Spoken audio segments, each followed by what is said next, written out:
Y me da mucho gusto también comunicarles que vamos a iniciar una nueva serie de carácter escatológico, de carácter profético. Cuando hablamos de escatología, logos, conocimiento, escato, las cosas del más allá o las cosas del final de los tiempos. Entonces la escatología es la rama de la teología que trata con las cosas de los últimos tiempos, o sea, las profecías de los últimos tiempos. Y así vamos a titular esta serie, Conociendo el fin de los tiempos.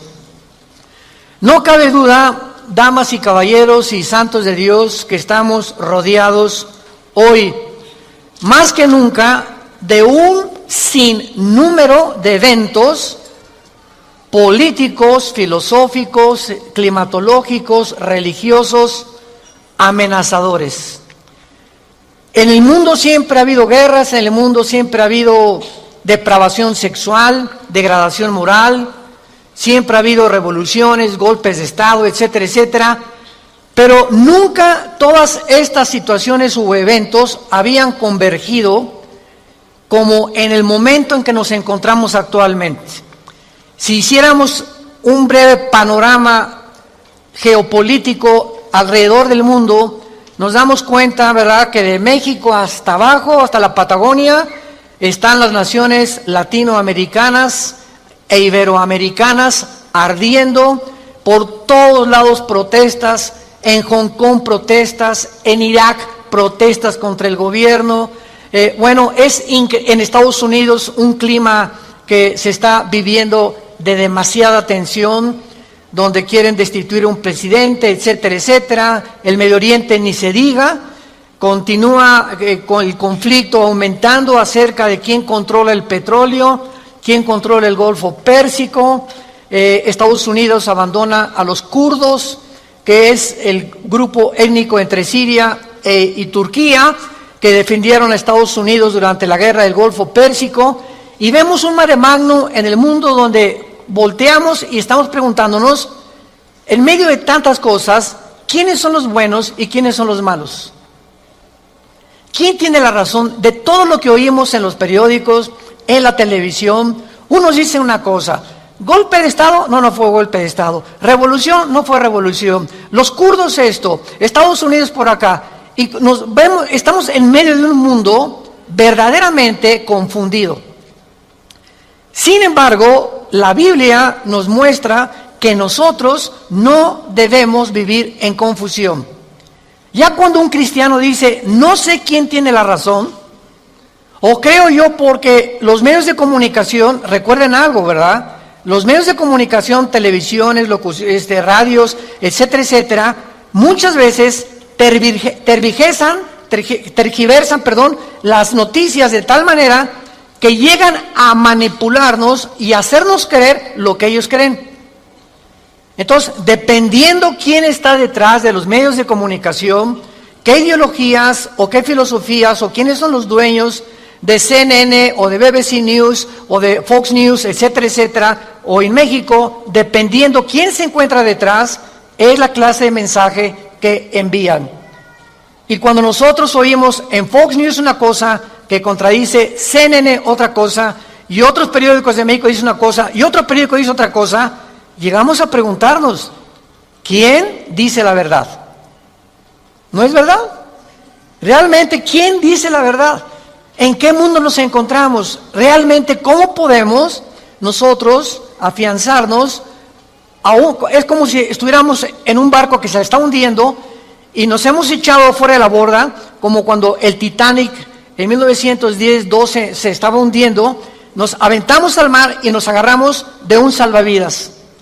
Y ahorita así está el mundo, estamos tratando de buscar un salvavidas, algo que nos dé seguridad, algo que ya no produzca tanta tensión en nuestras vidas, tanta angustia, porque el mundo vive angustiado, hay demasiada ansiedad.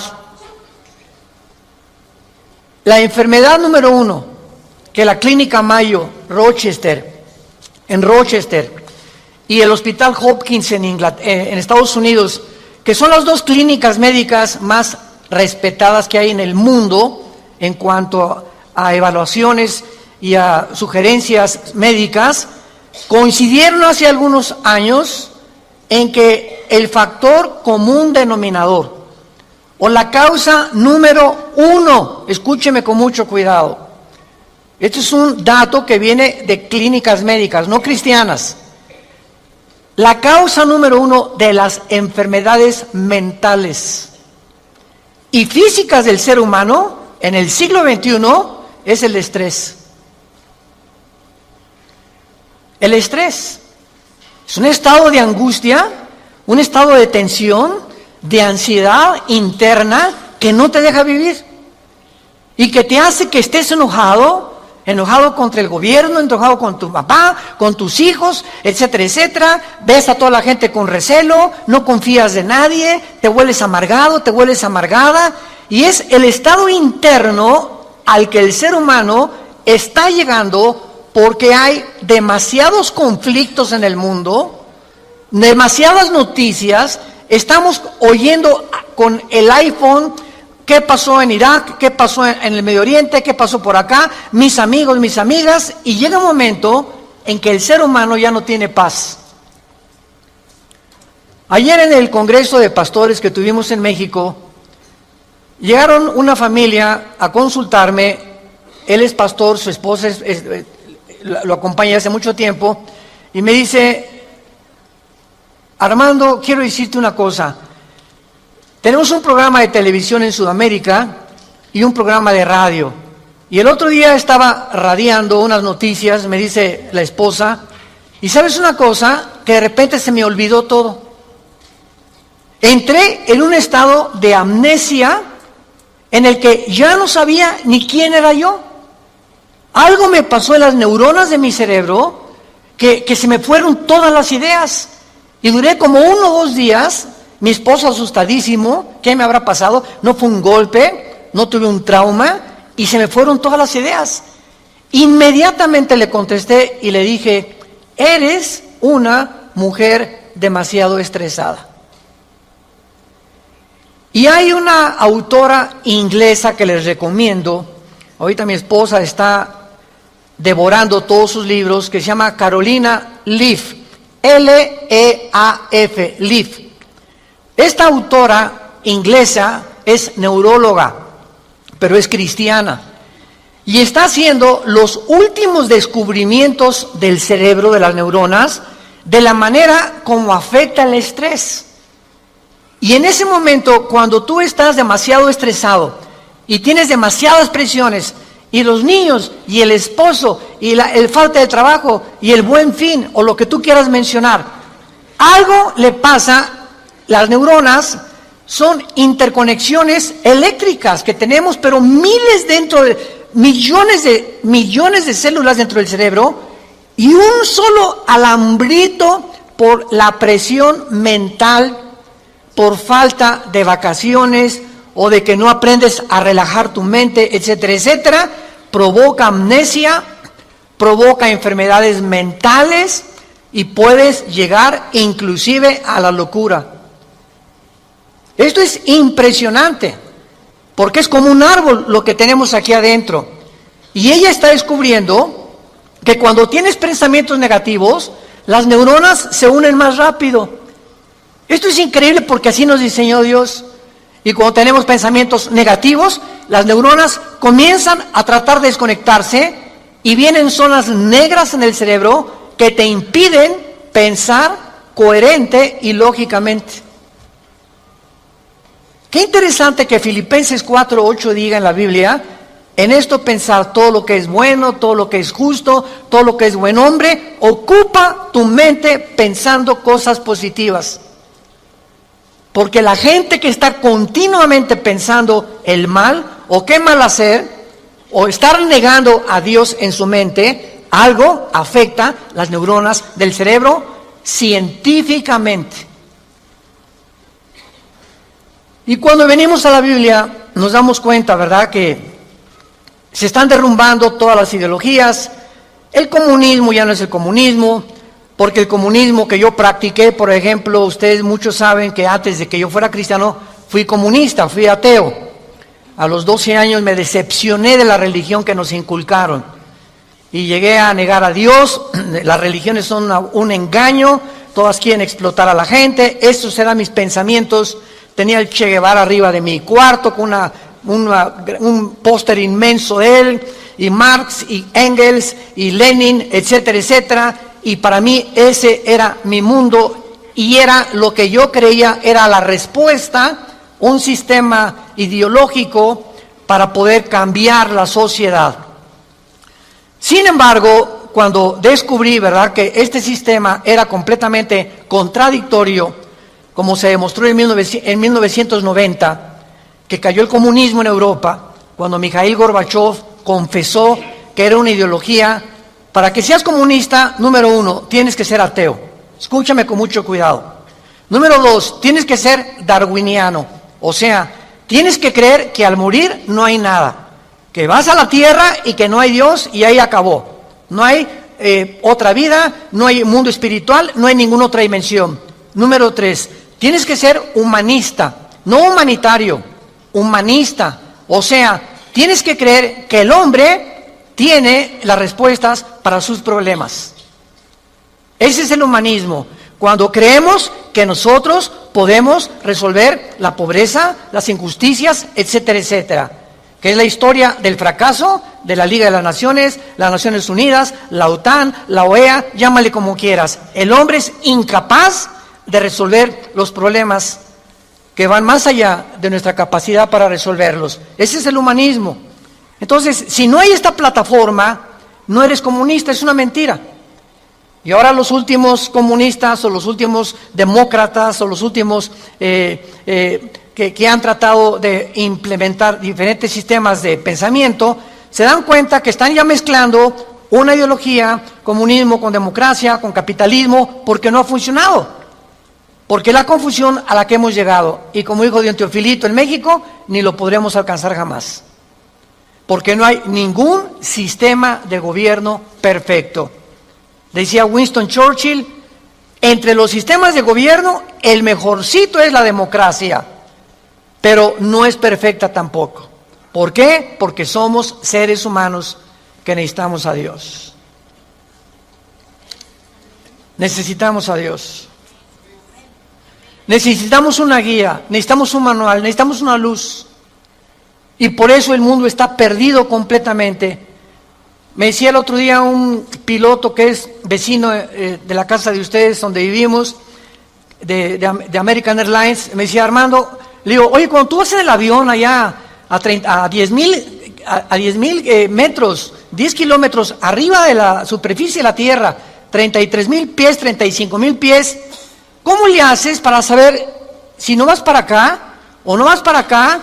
O vas subiendo o vas bajando, porque la cabina del piloto es pues muy poquita, nada más ve lo que está enfrente. Me dice: Armando, sería imposible que nosotros piloteáramos sin instrumentos. Los instrumentos nos muestran claramente la dirección que vamos a llevar, a qué altura estamos, etcétera, etcétera. Sin instrumentos, un capitán de un barco en medio del océano no sabría cuál es el norte, el sur o a dónde irse si no tuviera una brújula. Y así nosotros no sabemos a dónde ir si no tenemos instrumentos, si no tenemos un mapa que nos ha dejado Dios, que se llama las Sagradas Escrituras. Y haríamos bien en estar atentos a este libro como una antorcha que alumbra en lugar oscuro, hasta que el lucero de la mañana salga en nuestros corazones. Vamos pues a abordar este tema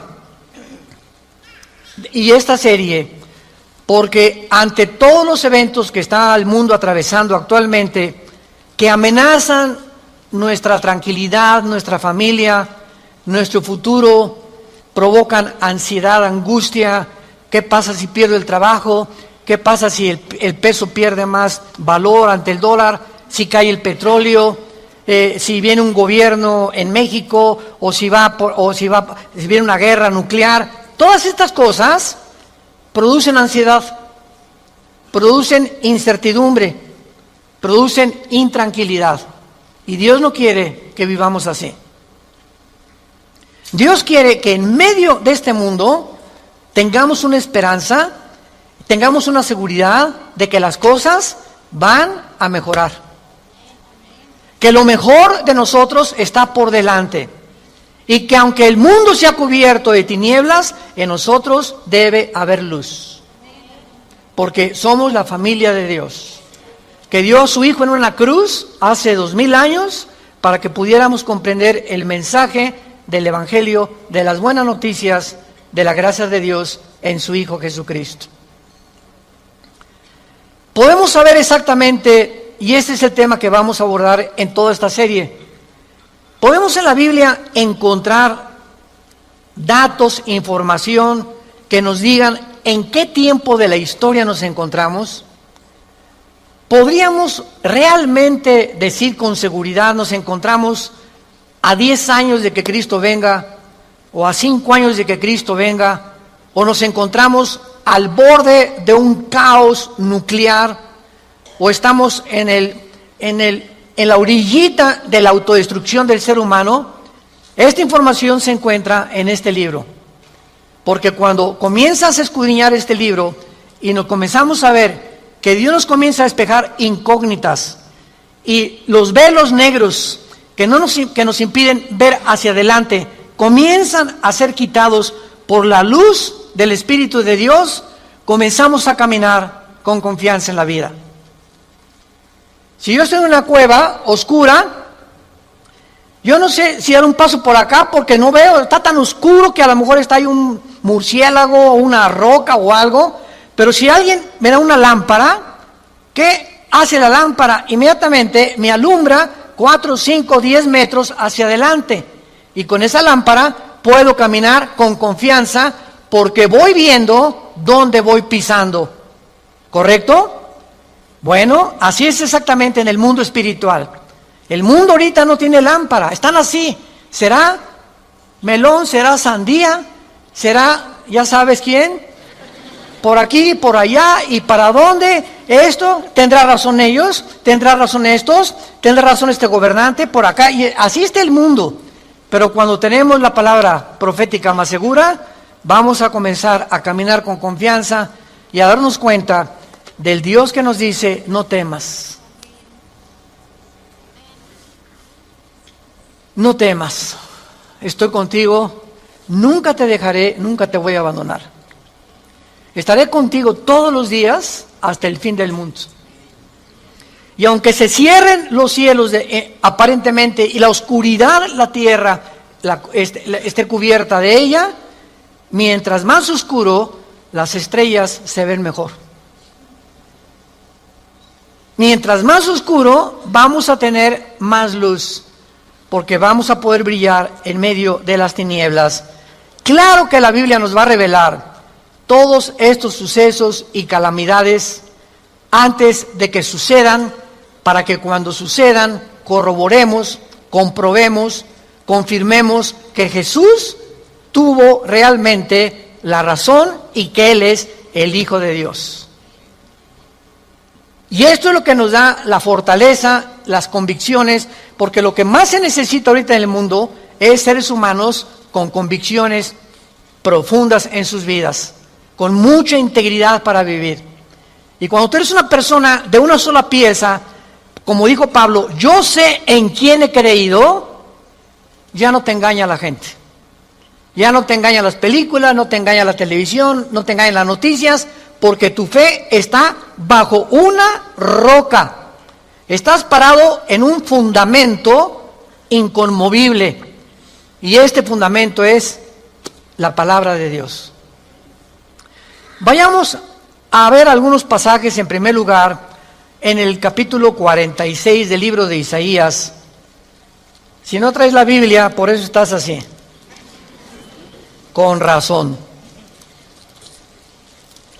En Isaías capítulo 46, versículo del 9 al 10, veamos algunas respuestas anticipadas que este profeta hace 2700 años escribió. Isaías 46, versículo 9 y versículo 10. Dice Dios: acuérdense de las cosas pasadas desde los tiempos antiguos, porque yo soy Dios y no hay otro Dios, y nada hay semejante a mí, que anuncio lo porvenir desde el principio y desde la antigüedad, lo que aún no era hecho, que digo, mi consejo permanecerá y haré todo lo que quiero.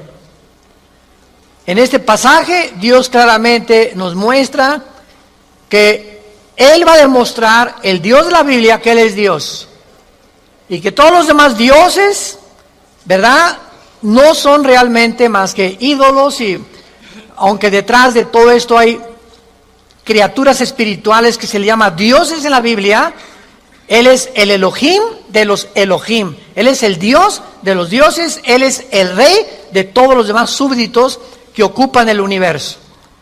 Y que Él nos va a anunciar lo que va a venir para que sepamos algo. Lo que Dios dice va a permanecer. Y va a hacer todo lo que Él ha dicho que va a hacer en la Biblia. Veamos otro pasaje en el Nuevo Testamento, en Primera de Juan. Antes del Apocalipsis está Primera de Juan, para que no andes por el Éxodo. En Primera de Juan, capítulo 4, versículos 5 al 6, el apóstol, el último de los apóstoles de Jesucristo, que murió a los 93, 92 años de edad, fue el último que murió de ellos, escribe, Primera de Juan 4, del 5 al 6, ellos son del mundo, siga con cuidado esta lectura, ellos son del mundo, por eso hablan del mundo, y el mundo los oye.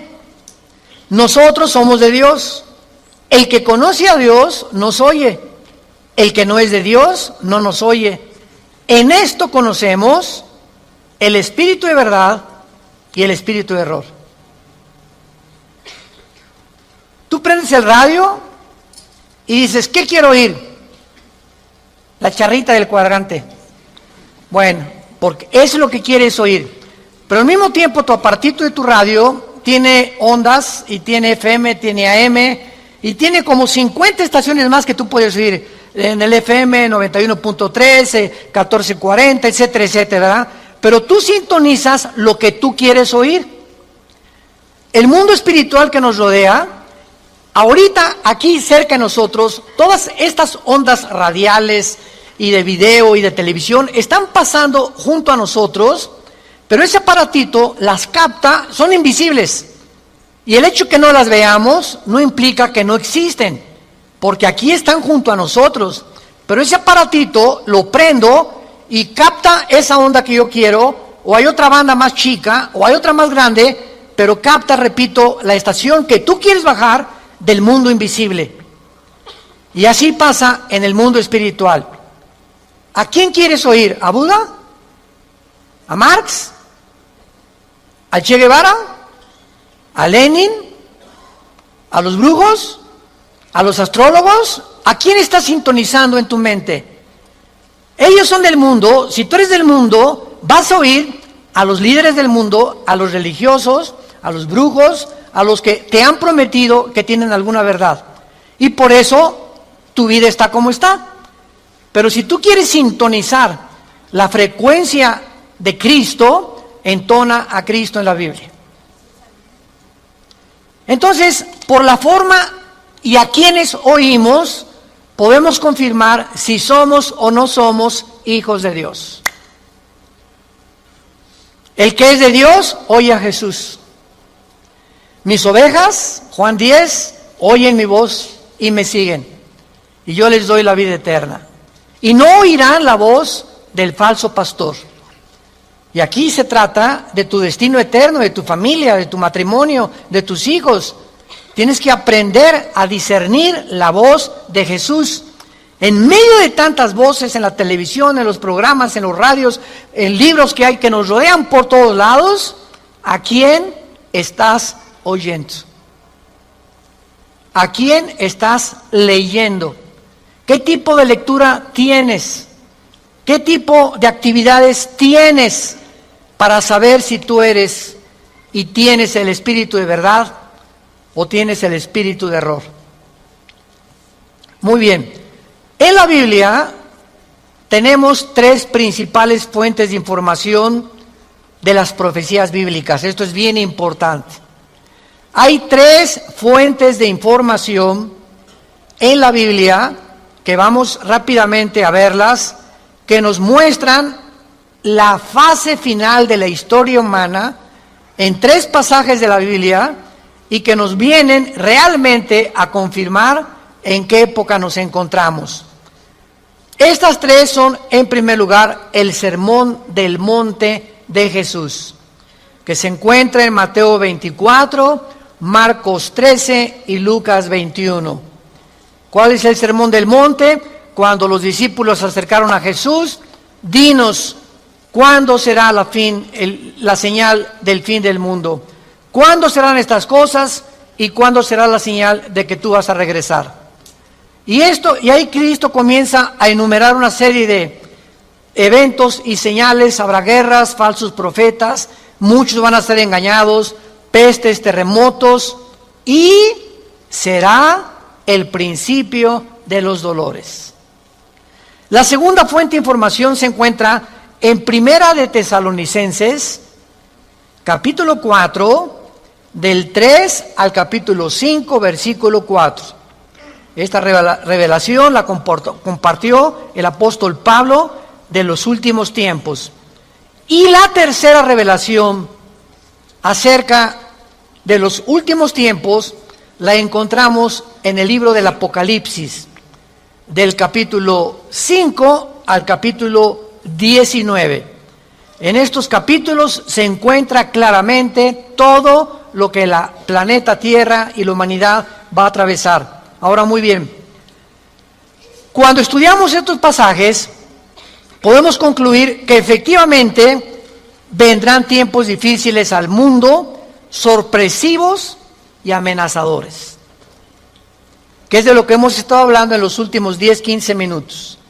Nadie puede negar que vivimos en un mundo conflictivo, amenazador, que ha llenado al mundo, a los seres humanos, de ansiedad, de intranquilidad, de falta de paz, de suicidios, de mejor me quito la vida, o me emborracho, o me drogo. ¿Por qué los jóvenes se drogan? Pues porque es una forma de evadir la realidad. La realidad para muchos jóvenes es tan negro y tan negro lo que se ve en el mundo que ya no quieren o no creen que pueden atravesar esa cortina oscura, no creen que hay una luz detrás y se enfrentan a un mundo que parece que se los está comiendo, tragando, y prefieren salir de este mundo. Los que se drogan, ¿por qué se drogan? Los que se emborrachan, ¿por qué se emborrachan? Porque la realidad es tan cruda que no la quieren enfrentar en sus 5 sentidos. Entonces, detrás de cada persona drogadicta, alcohólica, etcétera, etcétera, se encuentra un conflicto interno espiritual.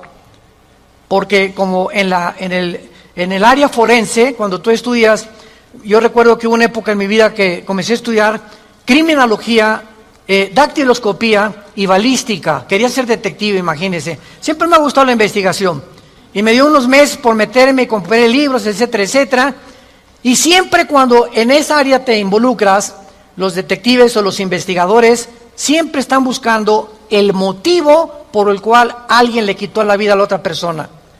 Porque siempre hay un motivo del que cometió fraude. El motivo de por qué mató a su mamá. El motivo por qué abandonó a su esposa. Siempre detrás de cada acción hay un motivo. Y cuando descubrimos el motivo, nos ayuda a poder tener una pieza del rompecabezas más clara para poder averiguar o decidir quién fue el asesino o quién fue el ladrón o quién se encuentra detrás de eso.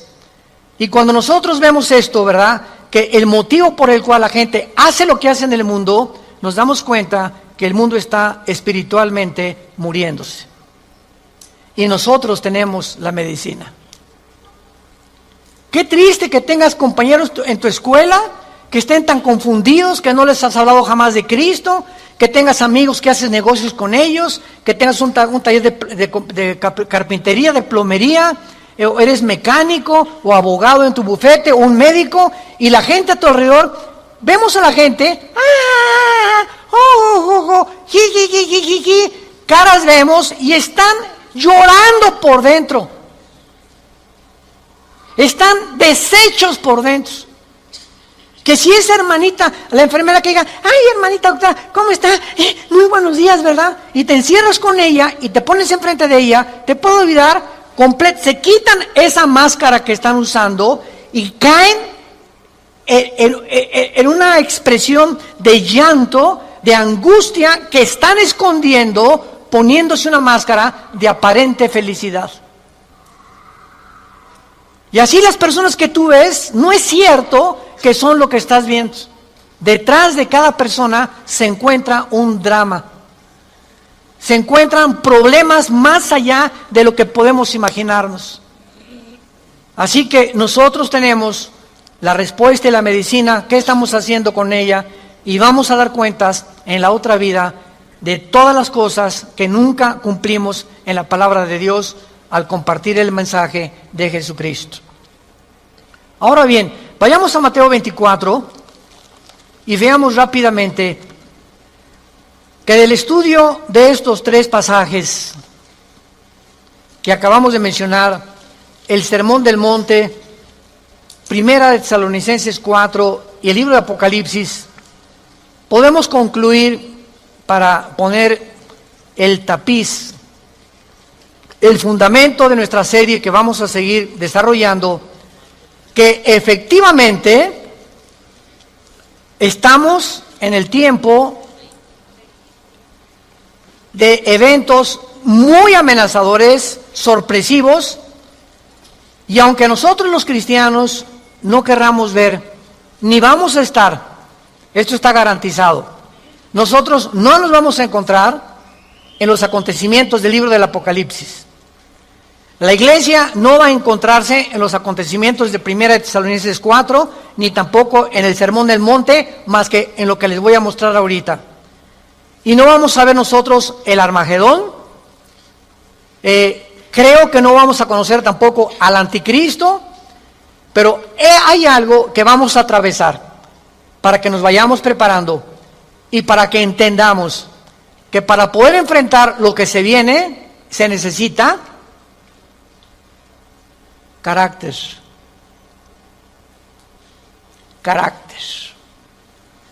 ¿Qué es el carácter?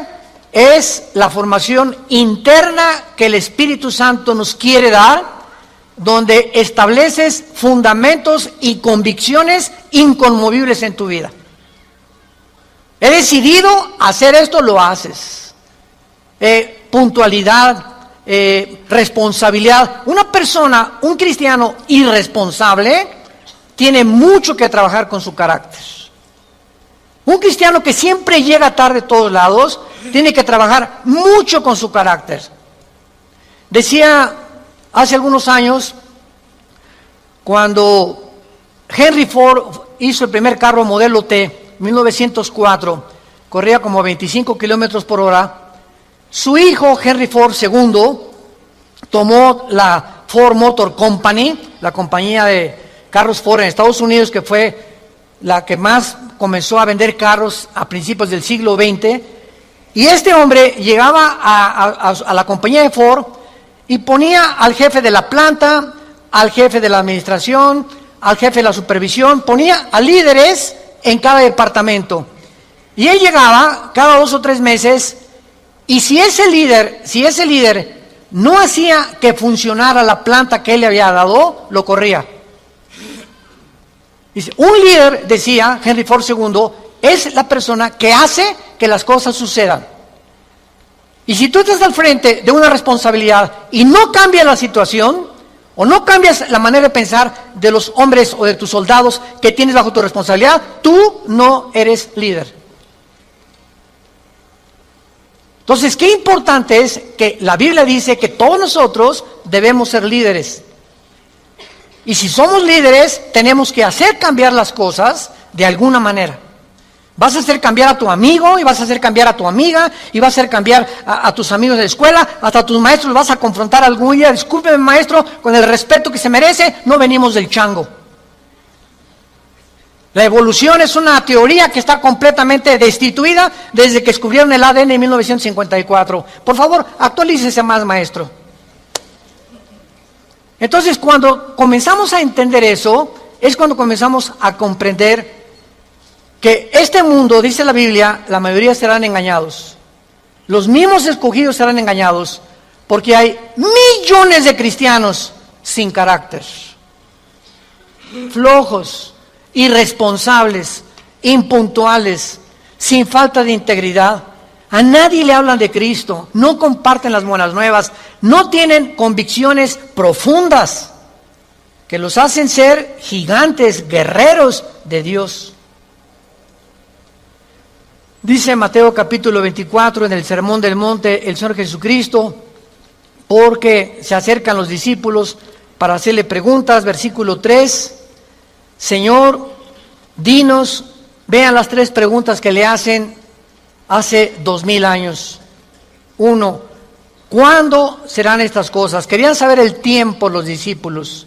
2, ¿qué señal habrá de tu venida? O sea, ¿habrá alguna señal que podamos percibir de que tú ya vienes al mundo? Y 3, ¿y hay alguna señal de que el mundo se va a acabar? De estas 3 preguntas, Cristo comienza a contestar algunas. Por ejemplo, la señal de su venida está hasta el versículo 29 y 30, cuando el sol se oscurecerá, la luna se pondrá, etcétera, etcétera, y esa es la señal de la venida de Cristo, que no vamos a estar aquí nosotros, porque primero es el arrebatamiento, y van a pasar 7 años de la tribulación, y viene Jesucristo en la segunda venida, y los que estén en la segunda venida, que se hayan convertido en la persecución del anticristo, van a saber que cuando vengan estas señales cósmicas en el cielo, Cristo aparecerá en las nubes junto con nosotros, porque regresaremos con Él. Pero lo que me interesa compartirles es el versículo 6 en adelante, que es lo que nos atañe a la generación que estamos viviendo. Oirán de guerras y rumores de guerras. Miren que no se turben, porque es necesario que todo esto acontezca, pero aún no es el fin. Porque se levantará nación contra nación y reino contra reino, y habrá pestes y hambres y terremotos en diferentes lugares. Muy bien, si leemos solamente el versículo 6, oirán de guerras y rumores de guerras, toda la historia han sido esto, ¿no es verdad? Desde que Caín asesinó a Abel, que Caín asesinó a su hermano Abel, toda la historia, de acuerdo, lo quieres apuntar, al Instituto para la Investigación para la Paz, en Suecia, Estocolmo, dictaminaron que de los 6,000 años aproximadamente de historia que tenemos, de 6,000 años, solamente ha habido 25 años de paz. La historia humana es una historia de guerras, guerras, guerras, guerras, guerras, guerras. En 6,000 años, 25 años de paz. O sea, siempre ha habido conflictos, revoluciones, golpes de Estado. Es la historia de nosotros. Pero entonces ahí podríamos quedar confundidos. Oye, Señor, ¿de qué estás hablando? Siempre ha habido guerras. Versículo 7, Él lo explica. Porque se levantará nación contra nación y reino contra reino. Esto, una guerra mundial, una guerra de carácter internacional, donde se involucraron 3 o 4 naciones contra 3 o 4 o 5 naciones, nunca sucedió hasta 1910, la Primera Guerra Mundial. Ahí fue la primera vez en la historia que sucede una guerra de carácter internacional a través de toda la historia. Y casi 30 años después, la Segunda Guerra Mundial. Entonces, con esto nos situamos nosotros en una plataforma bastante sólida y podemos entender que cuando Jesús dice, se levantará nación contra nación y reino contra reino, y habrá pestes, porque las guerras producen pestes, plagas, ¿verdad? Enfermedades, calenturas, hambres, terremotos.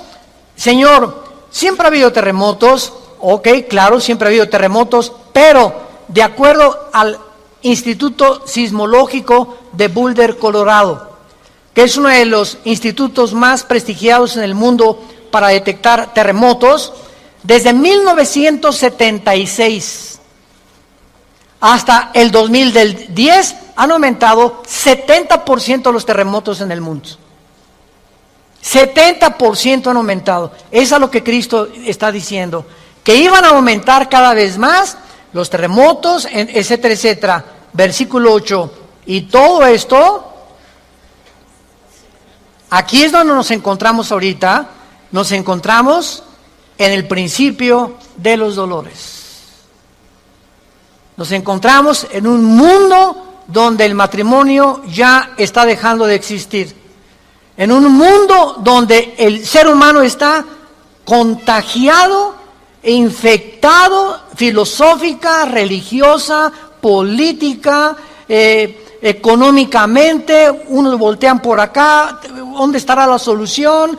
Voltean a sus ídolos, otros consultan muertos, otros consultan espíritus, otros etcétera, etcétera. Es impresionante a donde el mundo se encuentra actualmente. Impresionante. Y esto es precisamente lo que Jesucristo nos quería decir para que estemos preparados. Ahora, muy bien, después de estos principios de dolores, nos vamos. Adiós, mundo cruel. Adiós, mi perro fido, adiós, adiós, mundo cruel. Ya nunca te veré. Después de este principio de dolores, van a aumentar. Imaginémonos, van a aumentar las catástrofes en el mundo y los terremotos y las plagas y las pestes y la confusión, que va a estar el mundo en un estado tan grande de confusión que va a pavimentar el camino para que se levante un hombre en el Medio Oriente que la Biblia le llama la bestia. De todos los animales que el Espíritu Santo buscó, las hienas, los leopardos, los osos, los leones, depredadores, no encontró el Espíritu Santo un hombre, un adjetivo para designar a este hombre, y por eso simplemente la Biblia le llama una bestia, un depredador, cruel, sanguinario, y su otro nombre es el anticristo. Todos los dictadores, síganme con cuidado, de la historia, todos han surgido de un mundo caótico. El caldo de cultivo para producir un dictador es que la situación se encuentre aparentemente sin solución. Corrupción, oscuridad, etcétera, etcétera. Y en medio de esto surgen hombres prometiendo mejorar las cosas. Hitler entró democráticamente. Stalin entró democráticamente. Saddam Hussein entró democráticamente. No es verdad que entren a través de un golpe de Estado los líderes, la mayoría entran a través del pueblo. Pero una vez que el pueblo los levanta, a ver quién los quita. Y en medio de esto es cuando el mundo va a ver en Europa, que va a estar una oscuridad total en Europa. Ahorita la salida de Inglaterra de la Unión Europea, el Brexit famoso. Ahorita en Europa ya no existe, damas y caballeros, santos de Dios. Las únicas dos naciones que sobreviven en Europa es Alemania y Francia. España, Portugal, Grecia e Italia están hundidas económicamente, sin dinero para poder levantarse. Y no hay ninguna esperanza para estas naciones. Había el Fondo Monetario Internacional que lo estaba manejando Alemania, se les acabó el dinero ya. Y Francia está ayudando un poquito a Alemania. Y gracias a Dios que en Alemania la ministra Angela Merkel es cristiana. En todo el mundo es la única líder que sus padres fueron pastores y ella dijo en enero de este año, Europa tiene que regresar a Dios.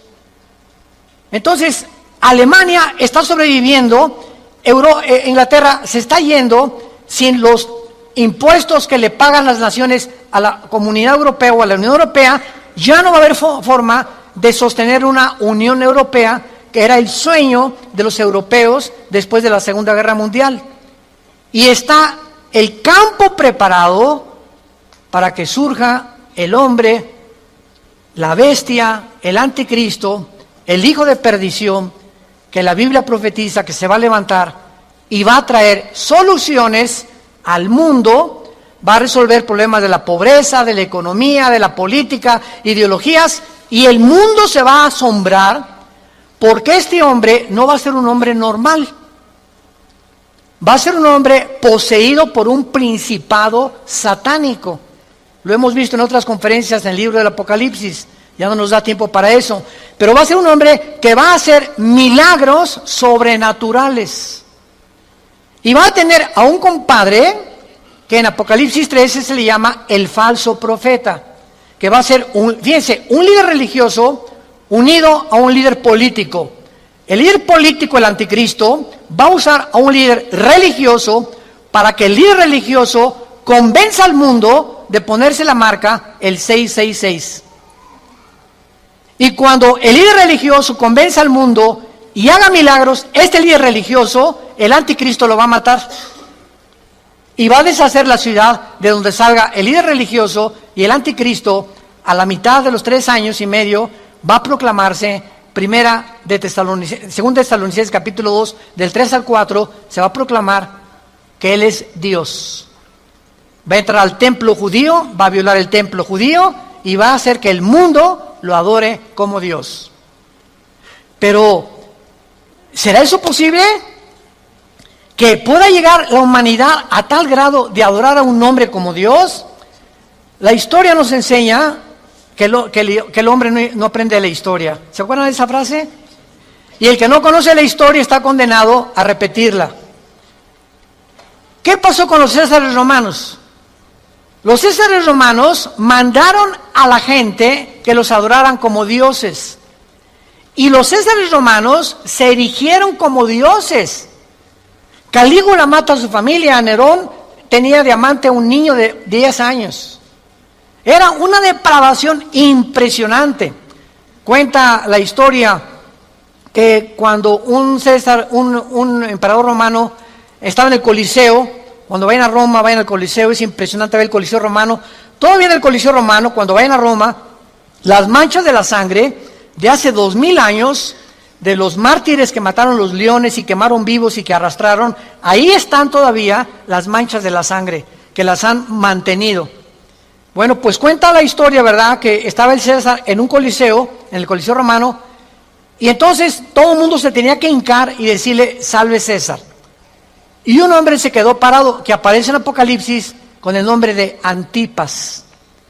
Y entonces se quedó parado y el César le dijo a un centurión, ve por favor y ve que es esclavo, ¿por qué no se hinca? Y el centurión romano fue con Antipas, le dijo, Antipas, tienes que hincarte porque si no te van a matar. Y entonces, y además le dijo el centurión, te van a matar y ¿no ves que todo el mundo está contra ti? ¿No ves que tú eres el único? Y Antipas contestó, dile al César que si todo el mundo está contra mí, yo estoy contra todo el mundo, porque así murió mi Señor. Lo quemaron vivo en un balde grandísimo de aceite hirviendo. Y por eso Cristo le llama en Apocalipsis mi testigo fiel.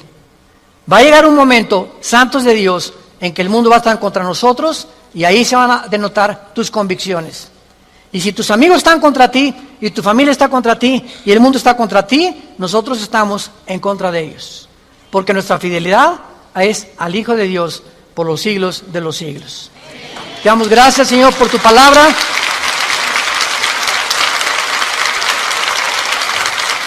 Bendito sea el nombre del Hijo de Dios, que nos ha hecho renacer su Padre para una esperanza viva por medio de su resurrección de entre los muertos, para que tengamos una esperanza que no puede morir en nuestro corazón y permanezcamos fieles a esta esperanza a la que todos hemos sido llamados.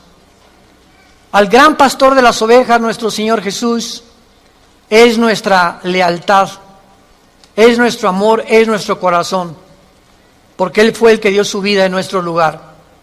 A ti, Jesús, te damos gracias por vivir dentro de nosotros y saber que más pronto de lo que nos imaginamos, vienes por tu iglesia.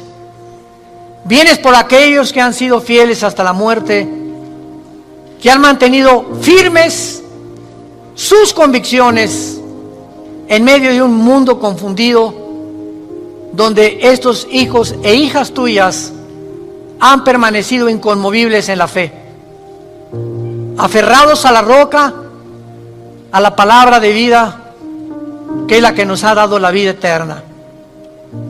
Te damos gracias, Señor, porque sigues llamando al mundo al arrepentimiento, a que se vuelvan a ti. No somos dioses, somos seres humanos, agentes morales, débiles, vulnerables, irresponsables de todas nuestras acciones, pensamientos y palabras.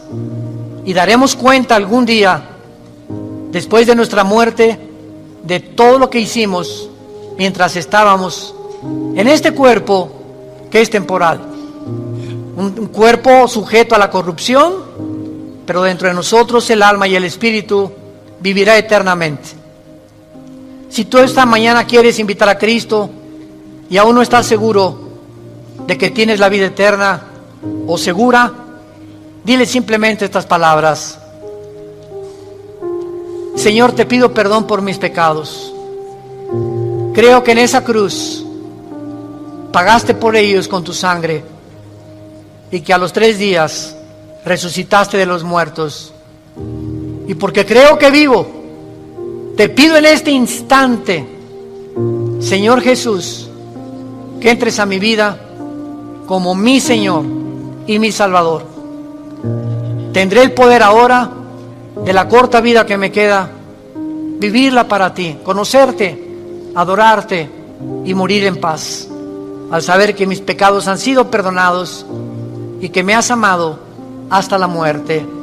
Oramos en tu nombre, bendito Jesús. Amén.